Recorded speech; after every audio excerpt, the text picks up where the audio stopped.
ভালপোৱা কেৱল এটি অনুভৱ নহয়, ই যে সত্তাৰ মূল। যেন জ্যোৎস্না ৰাতিৰ নীৰৱ পোহৰ, নিঃশব্দে চুই যায় হৃদয়, কৰে অন্ধকাৰ আঁতৰ।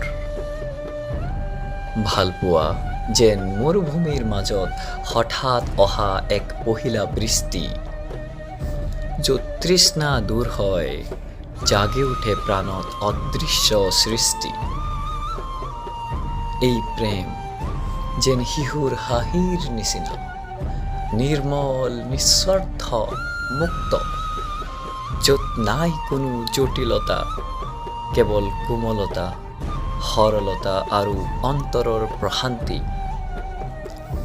ভালপোৱা যেন বতাহত ভাহি যোৱা এক অলক্ষ্য গান, শব্দহীন তথাপিও হৃদয় স্পৰ্শী, মনৰ গহীনত বাজি উঠা সুৰ।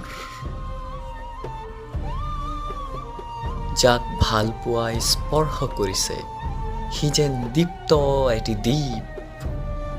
অহংকাৰ পুৰি তাত হয় ছাৰখাৰ, আত্মা হয় পবিত্ৰ নিৰ্ভীক।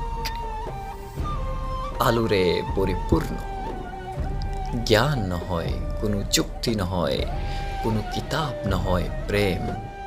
সেইটো যেন নদীৰ ধাৰা, ডুবি গৈ তাতেই প্ৰাপ্ত হয় স্ৰষ্টাৰ সন্তুষ্টিৰ ইচাৰা। মানুহে যদি দেখা নাপায় তেওঁক তেওঁৰ সৃষ্টিৰ মাজত, তেন্তে প্ৰেমটো মাথো শব্দ, হৃদয় থাকে শূন্য, নিৰুপায়। ভালপোৱা যেন আইনাৰ দৰে, সততাৰ এক নিখুঁত প্ৰতিবিম্ব, য'ত নিজকো দেখা পোৱা যায়, প্ৰিয়তমাৰো পোৱা যায় সাক্ষাৎ একেই পোহৰত। ভালপোৱা এয়াতো আল্লাহৰ সিফত, এয়াইতো প্ৰেমৰ সত্যতা।